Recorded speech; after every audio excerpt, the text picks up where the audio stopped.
જય હિન્દ વિદ્યાર્થી મિત્રો, આપણે અગાઉના વિડીયોમાં યામ સમતલમાં અક્ષ નિરૂપણ, અક્ષ ઉપરની સંખ્યાઓનું નિરૂપણ, કઈ બાજુ ધન સંખ્યા, કઈ બાજુ ઋણ સંખ્યા, ઉપર ધન સંખ્યા વાય અક્ષમાં, નીચે ઋણ સંખ્યા, ઉગમ બિંદુ, બરાબર છે, દરેક ચરણના યામ, આ બધા મુખ્ય પાયાના મુદ્દા જોયા સમજ્યા.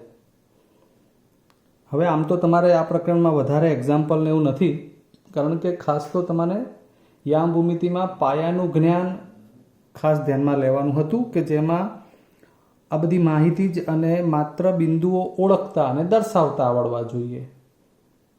એટલે હવે આજનો જે ટોપિક છે એમાં આપણે બંને પ્રકારનો અભ્યાસ કરવાનો છે. આકૃતિ ઉપરથી બિંદુઓની પણ ઓળખ કરતા આવડવી જોઈએ અને બિંદુઓ ઉપરથી આકૃતિ કેવી રીતે બનાવાય, એટલે કે બિંદુનું નિરૂપણ કેવી રીતે કરાય એ પણ આવવું જોઈએ. હું જ્યારે બિંદુ બોલું છું એનો મતલબ કે આ આલેખ પત્રમાં કોઈ એક જગ્યાએ ટપકું, અને એ ટપકું એટલે એના એક્સ અને વાય બંને યામ, આ રીતનું હોવું જોઈએ. બિંદુનો અર્થ આપણે આવો કરીશું. હાલ તમને જે આ આકૃતિ આપી છે એ તમારા સ્વાધ્યાય 3.2 પ્રશ્ન નંબર 2 છે. એકમાં તો પ્રશ્નોના જવાબ ટાઈપનું છે, એટલે આપણે નથી લેતા, કારણ કે અગાઉ એની વાત કરી લીધી છે.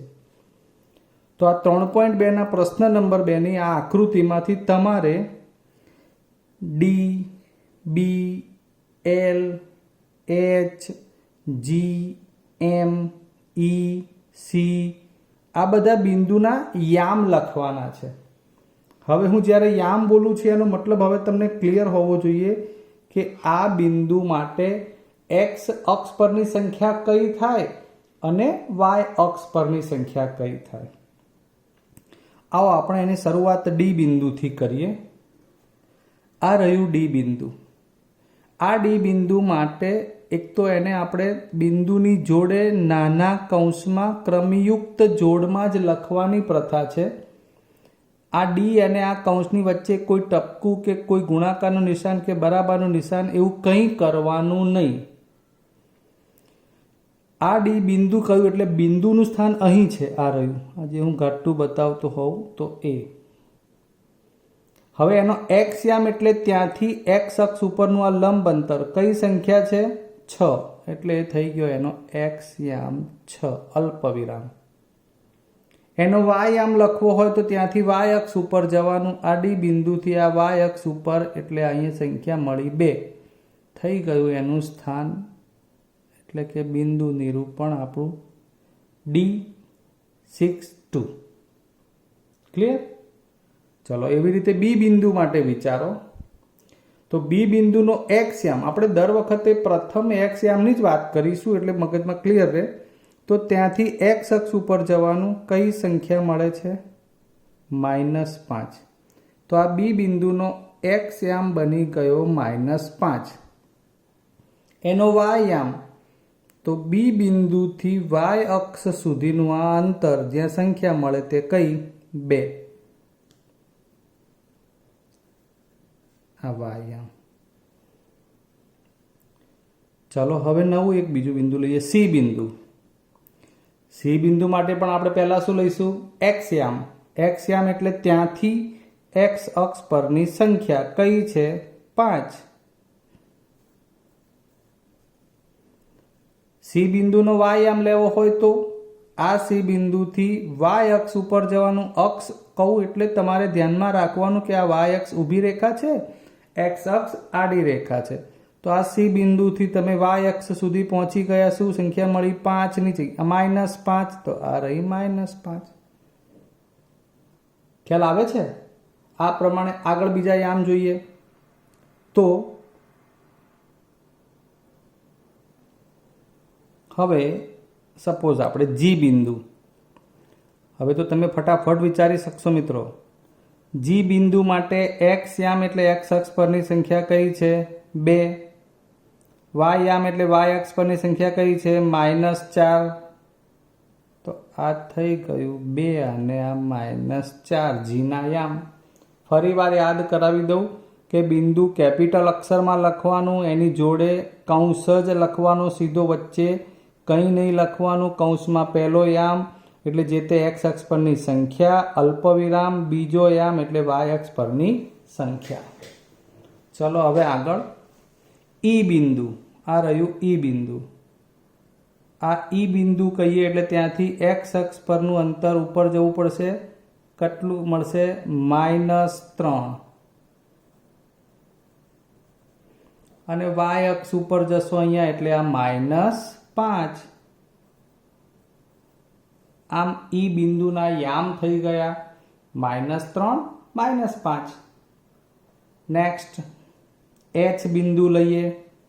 વિચારો જોઈએ. એક્સ અક્ષ ઉપર એટલે કે એક્સ યામ કયો મળશે? આમ જવાનું ને? અરે ના ના ના ના ના, અરે સાહેબ અહીંયા ઉપર છે એક્સ અક્ષ. શું આવશે? -5. અને વાય અક્ષ ઉપર પહોંચી જાઓ -3. જોજો તમને એમ કે આગળ પાછળ લખાય. બહુ જ અગત્યની બાબત કહી દઉં, અહીં તમે અક્ષમાં યામ આગળ પાછળ ન કરી શકો. તમને એમ કે -5 અને -3, -5 અને -3 ચાલે, તમારી સમક્ષ જ છે. આ અહીં -3 -5 કહેતા હોવ એટલે અહીંયા છે, એટલે આ બિંદુનું સ્થાન -3 આગળ આવે એટલે એક્સ અક્ષ પરની સંખ્યા હોય. જેમ અહીંયા -5 -3 સંખ્યા એના છે, પણ આગળ પાછળ સંખ્યા કરો એટલે ક્રમ બદલાઈ જાય. એટલે તો એને ક્રમયુક્ત જોડ કહી છે. એટલે એક્સ અને વાય આમ જ બદલાઈ જાય. હવે ચલો હવે એમ બિંદુનો વારો. અરે મિત્રો, આ એમ બિંદુ તો ક્યાં છે? એનું સ્થાન ક્યાં કહી શકાય? ખબર છે? કયા ચરણમાં? એવું પૂછું તો સાહેબ એમ તો બીજા ચરણમાં. કે ખોટી વાત. એમ બિંદુ એ આ યામ સમતલમાં એક પણ ચરણમાં નથી. તો એ જુઓ અક્ષ ઉપર છે. એમ બિંદુ એ આ અક્ષ ઉપર છે, અને એ પણ સમક્ષિતિજ રેખા, આડી રેખા એક્સ અક્ષ ઉપર. અને એમાંય પાછું અહીંથી ઓ ગણો તો કિરણ ઓ એક્સ ડેશ ઉપર. આ બધા જ પ્રશ્નોના જવાબ જ છે એક પ્રકારે. તો એના યામ તો મિત્રો આપણે આગળ ચર્ચા કરી છે કે જ્યારે બિંદુ અક્ષ ઉપર હોય ત્યારે એનો વિરોધી યામ 0. કયા અક્ષ ઉપર છે? એક્સ અક્ષ ઉપર એટલે વાય યામ 0. અને એક્સ અક્ષ ઉપર સંખ્યા કઈ છે? -3. આપણે આપણી વ્યવહારુ થિયરીની રીતે જોઈએ તો એક્સ અક્ષથી અંતર એટલે એક્સ અક્ષનું પોતાનું અંતર -3 જ છે. એક્સ એટલે કે આ સંખ્યાથી વાય અક્ષ સુધીનું અંતર, તો વાય અક્ષ સુધીનું -3 થી આ 0 મળ્યું એટલે વાય આમ 0. સમજાય છે? એવી રીતે હવે છેલ્લો યામ લઈ લઈએ એલ બિંદુનો. તમારે જાતે જ વિચારી લેવું જોઈએ કે શું આવશે. એલ એ વાય અક્ષ પરનું બિંદુ છે, વિરોધી યામ 0, અક્ષ ઉપર હોય ત્યારે એટલે એક્સ યામ 0, અને વાય અક્ષની સંખ્યા મૂકી દો 5. એટલે આમ તમારા આ આકૃતિ પરના બધા જ બિંદુઓના આ નિરૂપણ આપણે કરી લીધા. ઓકે, હવે આપણે બીજા એક્ઝામ્પલમાં બિંદુઓ ઉપરથી નિરૂપણ કેવી રીતે કરાય છે એવું જોઈએ. જુઓ 3.3 નો આ પ્રશ્ન એક છે, એમાં એવું આપેલું છે કે આ બિંદુઓ છે એનું તમારે આલેખમાં નિરૂપણ કરવાનું છે અને કહેવાનું છે કે કયું બિંદુ કયા ચરણમાં કે અક્ષ ઉપર છે. હવે હું તમને શરૂઆતથી કેવી રીતે દોરવાનું એ જ સમજાવી દઉં. તમારે આ રીતે પહેલા 2 લંબ અક્ષો બનાવવાની. વચ્ચે તો અહીંયા લંબ અક્ષોનું છેદ બિંદુ, ઉગમ બિંદુ O કહેવાનું. પછી અહીંયા 0 લખવાનું.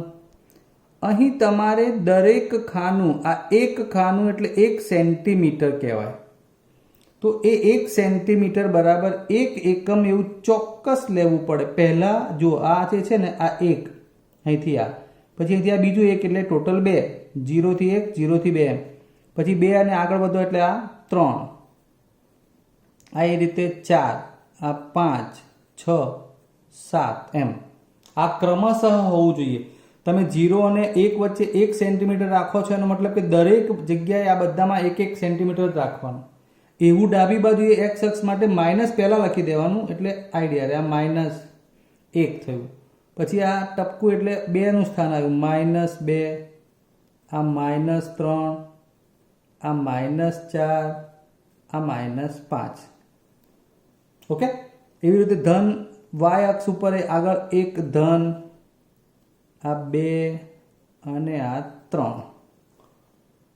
એવી રીતે અહીંયા પણ આ નીચે ઋણ સંખ્યા, તો ઋણ આગળ લખવાનું, બરાબર. એક અહીં -1 એવું નહીં લખવાનું, આ રીતે લખવાનું, જેથી કરીને આ ટપકું છે ને અલગ પડી જાય,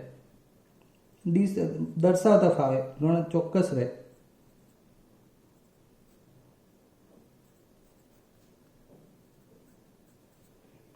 બરાબર. અહીંયા આવશે વાય ડેશ, અહીંયા એક્સ, અહીંયા વાય અને આ એક્સ ડેશ. આટલું કામ પહેલા કરી લેવાનું છે. આ નિરૂપણ થઈ ગયા પછી હવે બિંદુઓનો વારો. ચાલો, પહેલું બિંદુ -2, 4, -2, 4. વિચારો, પહેલો યામ એક્સ યામ એટલે કે -2 ક્યાં મળશે? એક્સ અક્ષ ઉપર આ રહ્યું. જોજો હા, ઉતાવળ ના કરો, નહીં તો તમે વાય અક્ષ ઉપર જતા રહેશો, યામ ખોટા પડશે. આ -2 અને ધન 4, ધન 4 ક્યાં મળશે? વાય અક્ષ ઉપર, અહીંયા ઉપર. જરા આને લંબાવી દઈએ એટલે આ 4નું સ્થાન થઈ જાય. તો આમ -2 ધન 4 એટલે આ એક્સ અક્ષથી અહીં સુધી પહોંચો એ જગ્યા આપે -2 એ આ રહી.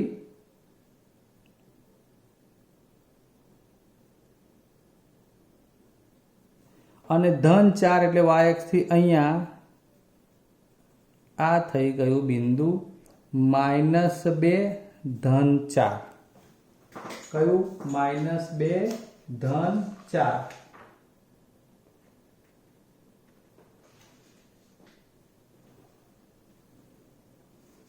હવે બીજું બિંદુ વિચારો, 3 અને -1. 3 અને -1 નું સ્થાન લેવું છે. તો ધન 3 આ રહ્યા એક્સ અક્ષ ઉપર. પહેલું એક્સ યામ એટલે એક્સ ઉપર 3 અહીંયા, અને હવે -1 એટલે ક્યાં મળશે? આ રહ્યું. તો આ વાય યામ તરીકે એટલે એક્સ યામનું આ ધન 3 વાળું અંતર નીચે આવશે અહીંયા, અને વાય -1. તમે આ રીતે ત્રુટક રેખા નહીં કરો તો પણ કોઈ વાંધો નહીં. આ 3 -1 આ તમને દર્શાવવા માટે, આ કમ્પ્લીટ મગજ મારે એટલે. ચલો હવે -1 0 યાદ કરો, -1 0 આવ્યું. તો આપણને તો કયો યામ 0 છે? વાય યામ. તો ક્યાં આવશે? એક્સ અક્ષ ઉપર. એક્સ અક્ષ ઉપર -1 ક્યાં મળે? આ રહ્યું. આ થઈ ગયું -1 0. 1 2 એક્સ યામ 1 જે આ રહ્યો, વાય યામ 2 જે આ રહ્યો. આ બંને ક્યાં મળે? એ અહીંયા. આ બંને ક્યાં મળે? અહીંયા. તો આ 1 અને 2. -3 -5. -3 -5 બંને માઇનસ તૃતીય ચરણ. એક્સ યામ -3 આ રહ્યો, વાય યામ -5 આ રહ્યા. બંને અહીં આમ લંબ ભેગા થાય તો એ ક્યાં મળશે? અહીંયા. એટલે આ થઈ ગયું બિંદુ -3 -5. નેક્સ્ટ, પતી ગયા છે. તમારે જવાબ આપવાનો છે કયા બિંદુ ક્યાં છે. તો આ -2 અને 4 કઈ જગ્યાએ આવ્યું? દ્વિતીય ચરણ. આવું બાજુમાં લખી નાખવાનું, તો નીચે પરીક્ષામાં પૂછાય તે પ્રમાણે લખવાનું. -2 4 એ દ્વિતીય ચરણમાં છે. 3 -1 ક્યાં છે? ચતુર્થ ચરણમાં. -1 0 ક્યાં છે? કયા ચરણમાં? અરે ના સાહેબ, આ તો ચરણમાં નહીં, આ કઈ જગ્યા પર છે? એક્સ અક્ષ ઉપર. 1 2 આ રહ્યું પ્રથમ ચરણ. -3 -5 તૃતીય ચરણ. સમજી ગયા? ચાલો હવે બીજો એક દાખલો. એમાં પણ એ જ રીતે પ્રશ્ન નંબર 3.3 નો છે. એક્સ અને વાય અક્ષ આપી દેવાના. આ 0 O ઉગમ બિંદુ 1 2 3 4 5 6 7 8 અહીંયા 1 2 3 4 5 6 -1 -2 -3 -4 -5 અહીં -1 -2 -3 ગમે ત્યાં નહીં લખવાનું મિત્રો, એની ચોક્કસ જગ્યા ઉપર જ લખાવવું જોઈએ. દરેક ખાના વચ્ચે અંતર સરખું હોવું જોઈએ. તમે ભૂલથી પહેલા ખાનામાં 1 બીજા ખાનામાં 2 પછી આ છૂટી જાય એથી 3 લખો તો ખોટું પડે. એવું થવા દેવાનું નથી. એવું થવા દેવાનું નથી. તમે જુઓ ચારેય બાજુ મેં સરખું અંતર જ રાખ્યું છે દરેક બિંદુઓ વચ્ચેનું. તમને એવો પ્રશ્ન કરેલો છે કે નીચેના કોષ્ટકમાંથી સમતલમાં અનુકૂળ સ્કેલ માપનના એકમોનું અંતર અક્ષો પર પસંદ કરીને XY બિંદુઓ નિરૂપિત કરો. હવે અનુકૂળ અંતર એટલે એ તમને એ પણ કહી દઉં, તમે ધારો, ચાહો, માનો, તમારી ઈચ્છા હોય તો જેમ મેં 1 ખાના બરાબર 1 સેન્ટીમીટર લીધું છે ને, એમ તમારે અહીંથી 0 અને 2 એને અહીંયા 1 લખવું હોય તો ચાલે, એટલે કે 2 ખાના બરાબર 1. પણ પછી તમારે બીજા 2 ખાના બરાબર જ જવું પડે, એટલે 4ની જગ્યાએ 2 આવે, 6ની જગ્યાએ 3 આવે. આમ ચારેય બાજુએ તમારે 2 ખાના બરાબર 1 એકમ આગળ વધવાનું હોય. એ તમારું અનુકૂળ અંતર તમે લીધું કહેવાય. તમને કશું જ ના કહ્યું હોય તો તમે 2 ખાના બરાબર 1 સેન્ટીમીટર જેટલું લઈને પણ આગળ વધી શકો. સેન્ટીમીટર તો આમ તો 2 ખાના બરાબર ન કહેવાય, પણ 2 ખાના બરાબર 1 એકમ, એવી રીતે. ટૂંકમાં હવે આપણે આ બિંદુઓ નિર્દેશિત કરવાના છે. -2 અને 8 શોધી કાઢો. આ રહ્યું -2. હવે વાય આમ તો 8 છે નહીં, બનાવો. આ 7 અને આ 8. ઓકે, આ વાય, આ વાય ડેશ, આ એક્સ, આ એક્સ ડેશ. તો આ -2 એને લંબ ઉપર લઈ જાઓ અને આ 8 જ્યાં મળે એ થઈ ગયું આપણું -2 8 બિંદુ. તમારે એને નામ આપવું હોય ને તો તમે PQR કેવું જાતે આપી શકો. બરાબર. બીજું બિંદુ -1 7 x -1 એટલે x અક્ષ ઉપર -1 આ રહ્યા. y -7 ક્યાં મળશે? ઉપર. આ -1 માં ઉપર જાઓ, આ -7 બંને ક્યાં મળે? અહીંયા. તો આ થઈ ગયું બિંદુ Q -1 7. ચલો આ પોઈન્ટ વાળો રહેવા દો. પહેલા આ પતાવી દો. 1 અને 3, x યામ 1 y યામ 3 ક્યાં આવશે? અહીં. r કેવું હોય? 1 અને 3. નામ નહીં લખો, પૂછ્યું નથી તો વાંધો નહીં, કોઈ PQR કેવું ડાયરેક્ટ લખવું હોય તો. 3 -1 x યામ -3 આ રહ્યા, y યામ -1 આ રહ્યા, બંને ક્યાં મળે? અહીં. તો આ થઈ ગયું 3 -1, એને આપણે એમ કહેવું હોય તો એમ પણ કહીએ. હવે આ -1.25. ચલો હું તમને એની પહેલા છે ને એક બિંદુ એક્સ્ટ્રા કહું. 5 અને 3/2. ચલો 5 અને 3/2.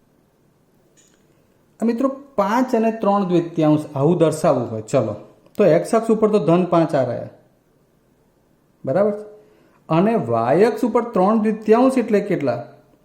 તો તમારે આ 3 ને 2 વડે ભાગવા પડે. 2 એકા 2, 1 ના ભાગ ચાલે, એની દશાંશ શૂન્ય આવે, 2.5 એવો જવાબ આવે. 1.5.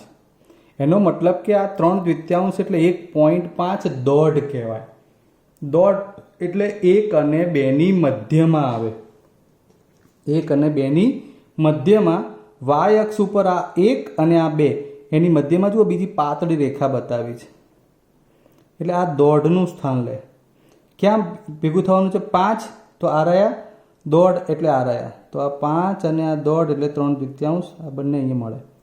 તો આ સ્થાન જે છે ને એ 5 3/3 છે. ચલો કોઈ -3 અને +7/3 લેવું હોય તો આ -3 તો આ રહ્યું, 7/3 એટલે 3.5, 3.5 એટલે 3 અને 4 ની મધ્યમાં. તો એ વખતે આ -3 તમે ઉપર લઈ જશો અને અહીંથી આ -3/3 એટલે +7/3 છે. તો આ જવાબ -3 અને 7/3 નો આવશે. એક્ઝેક્ટ આ જુઓ 3 અને 4 ને બિલકુલ મધ્યમાંથી આ સમજાય છે. એટલે એવું અડધું તમે દર્શાવી શકો. પણ તમને તો આ 0 અને -1.25 પૂછ્યું છે. બહુ જ સરસ છે. હવે બરોબર સમજી લો કે ધારો કે આપણી પાસે 5 ખાના હોય,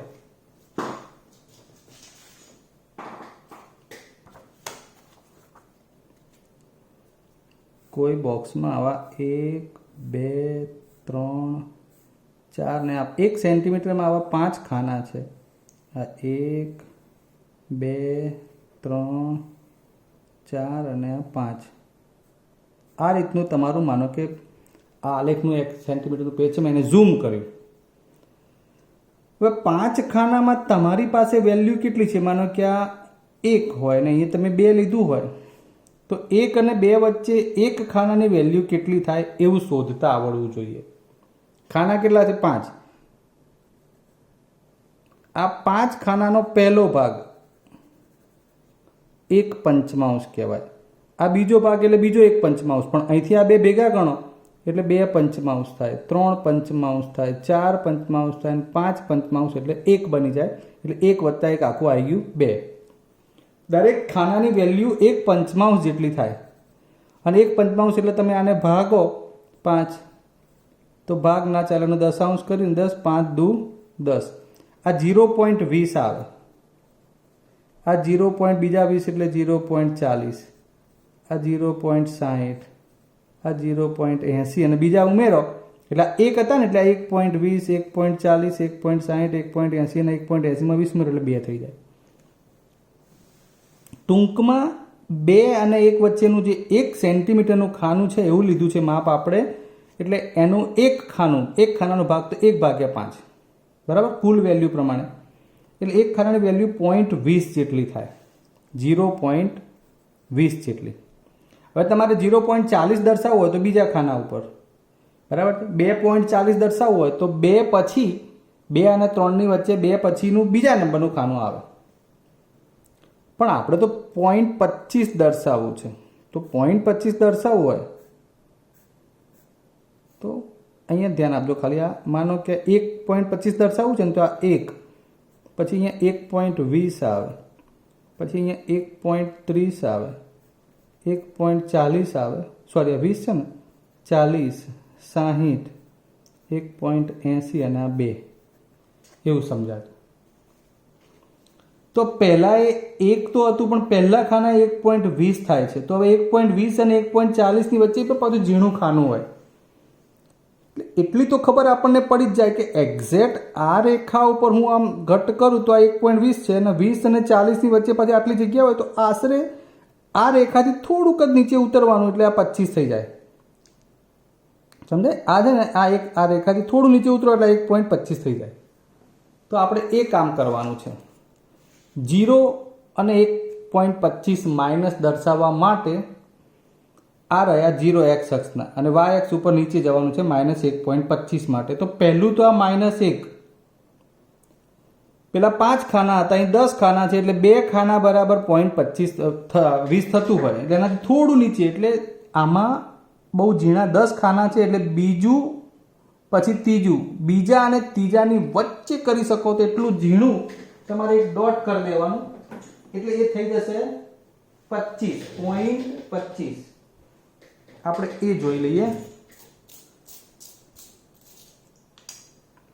તો આ -1 પછી બે ખાના છે, આ પહેલું આ બીજું પછી આ ત્રીજા આશરે, ચોથા ને ત્રીજાને ટચ થાય ને ના એવી રીતે વચ્ચેથી લઈ લેવાનું.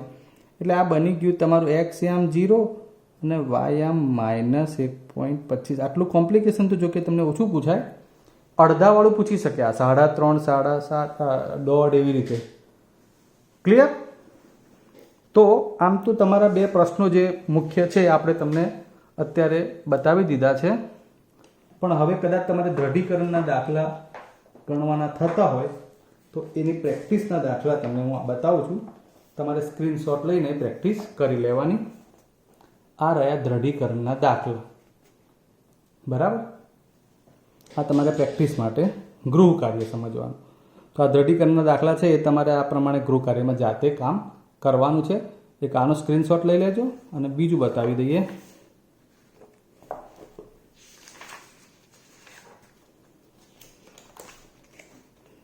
એક આ પણ છે.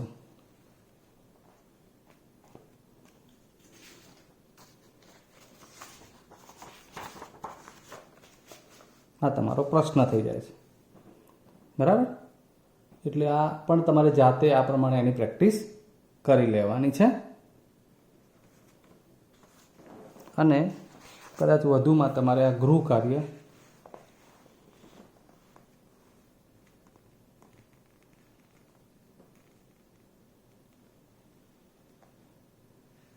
ઓકે, એટલે આ પણ તમે પ્રશ્નના જવાબ થોડા જોઈ લેજો. તો આ ચેપ્ટરમાં આથી વિશેષ હવે કંઈ છે નહીં, માટે તમારે આટલી પ્રેક્ટિસ કરવાની. બિંદુઓ દર્શાવતા આવડવું જોઈએ અને દર્શાવેલા બિંદુને વાંચતા પણ આવડવું જોઈએ. તો હવે અહીંયા આ પ્રકરણ આમ તો પૂર્ણ જ આપણે જાહેર કરીએ છીએ અને હવે આપણે રજા લઈશું. વિડીયોને લાઈક કરતા રહેવું અને ચેનલને સબસ્ક્રાઈબ ના કરી હોય તો એ પણ કરી લેવી. આવતી વખતે નવા વિડીયો નવા ચેપ્ટર સાથે મળીશું. ત્યાં સુધી રજા લઈએ. જય હિન્દ.